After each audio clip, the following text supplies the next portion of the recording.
brand new bike out the box, never a fan. Yeah. And then a bike with more than 40 hours on it, not a fan. Not a fan. No. Yeah, it's either stiff, you feel everything, you get an arm pump, or it feels like you're riding a lounge chair around a motocross track. Yeah. It's soft, it's doughy.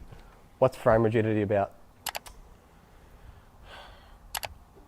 It all depends. I find generally the aluminium frames, I don't know, I haven't spent a lot of time on aluminium, but I find they're quite rigid at the start, but I sort of feel like they do hold their rigidity pretty good. Yep. Like I don't feel like they change a lot. I've sort of, when we were doing the race team thing, I found back then that the chromoly frames would change a lot. Yep, absolutely. They ran in quick, maybe an hour. Yep. And they were like, from that point on till about 20 or 30 hours, that was their life expectancy.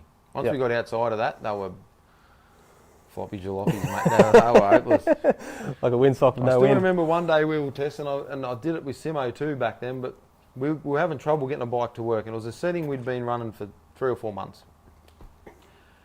And it was your race bike, and I said, it's got to be the frame. Like, it's just got to, frame must just be worn out. Yep.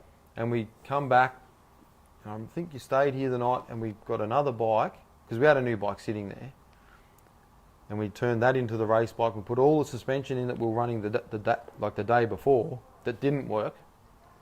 And we put it into the new chassis, and you did like one lap, and it was like, it's perfect, don't touch it. Yep. And the frame might have done 20 or 30 hours. Yep. And it was already buggered.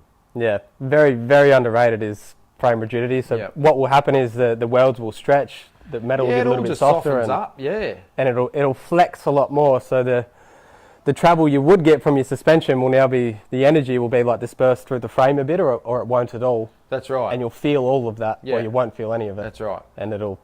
Sometimes a stiffer frame can give you a softer feel. Yep. Because it dissipates the energy correctly. Gotcha. And that's where a lot of the frames over the years have gone stiffer because of supercross whoops and stuff like that, is because it has to get rid of that energy somehow. Yep. So if it's too soft, it'll nearly store the energy and unload.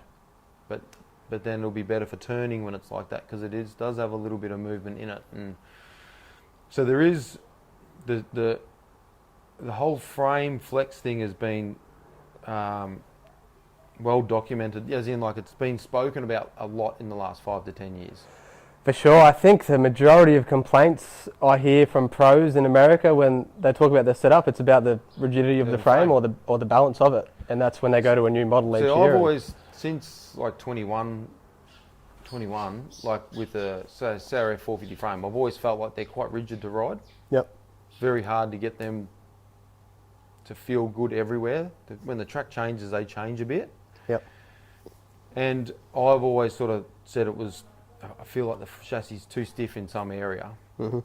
And then if you looked at Jet Lawrence's bike for the Outdoor Nationals, they stiffened his frame up. Right. Is that how he jumps the bumps? No idea. But obviously, so that could come back to what I was saying before, where it could have been a little bit too soft and not dissipating the energy quick enough. Gotcha. So they've actually put other bits of aluminium on his head stem and welded it all on. So explain, like, how do you make a frame more rigid? I don't know enough about it. So you do add in. Yep.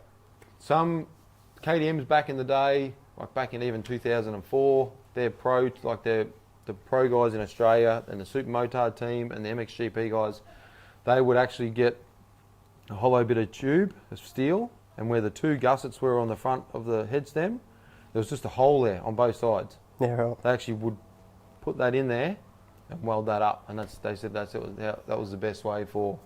Yeah, and that's what they thought was the best, and all they did was add in one tiny little bit of steel tube into the head stem area and welded that in.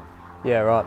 And on Jet's bike, they've added in extra really thin aluminium down the front of the head stem. Yep. Down the front of the frame, and they've welded that on. Huh.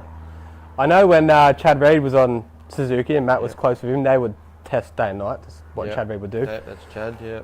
But a lot of it was even if the triple clamps were just a mil thicker or a mil thinner. Oh, yeah. And that would change the rigidity of the front or the engine hangers, the mounts, titanium or what is it? Steel, aluminium. Yeah. Bolts. Yeah. Swing arm thickness, frame thickness. I know Chad once ran a hollow frame in certain areas to get past because I don't think you're allowed to change the frame. No. You so they would do little things like that. Yeah. For the average guy out there watching this though, it's basically just time. At the start, it's going to be a more rigid frame, and at the end, it's going to be. You don't need to chase flex. You don't need to worry about your frame too much. Like just get a good setup. Yep. If you ever want to change the flex of your frame, those FCP engine mounts. Yep. Like they're a big change. Yep. Expensive, really expensive because of the amount of R&D they put in to actually get them to work properly. Yep. But if you're anyone riding like a motocross bike in enduro or anything like that, or Hadar, or just put different set of engine mounts on it. Yep. Softens them up straight away. Is it always just going to be a little bit stiff and probably sucky at the start, a brand new bike? Yep. Yeah, I hate a brand new bike to be honest. Like first couple of hours. There's only certain times I'll get arm pump. That's if I haven't rode for like 6 months or as a brand new bike. That's basically it. Because the things are so stiff and rigid. You're feeling everything. You could put a marble on the track. I was going to say, there's a pebble this big and you feel it. Yeah, you're feeling it. Yeah. So that is always something to keep in mind as well. Yeah. As well as that, something that's so underrated. Maintaining your suspension. Yeah, servicing. The oil. Servicing. My God. Yeah. The difference between a fresh set of suspension, fresh shims, fresh oil, fresh everything, versus an old set. Yeah. They're not comparable. They're not the same suspension. They're not the same shocks. No. Like you have to get them serviced. Even to the point I remember when at the Nationals, if you had a bit of older oil, and it would get hotter quicker. Is that That's right. correct? And then the shock would fade out. The shock would fade out. So over a 30-minute ride, or for enduro riders, there's probably nothing more important.